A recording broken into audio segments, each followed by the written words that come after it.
আরে জান্নাতি পোশাক সর্বপ্রথম আমি রাসূলুল্লাহ পাবো, কিন্তু আমি নবী সর্বপ্রথম পরব না। সর্বপ্রথম ইব্রাহিম খলিলুল্লাহকে জান্নাতি পোশাক পরানো হবে। কেন জানুনি?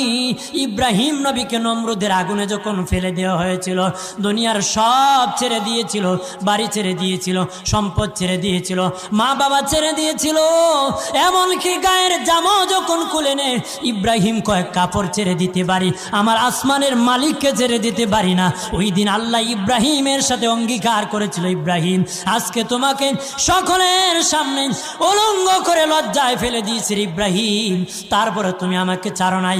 আমি কিয়ামতের দিন সকলের সামনে মুসলমান, বেঈমান, কাফের, নাস্তিক যারা তোমাকে উলঙ্গ করেছিল তাদের সামনে আমি আল্লাহ আনুষ্ঠানিকভাবে তোমাকে কাপড় পরায়া দিব।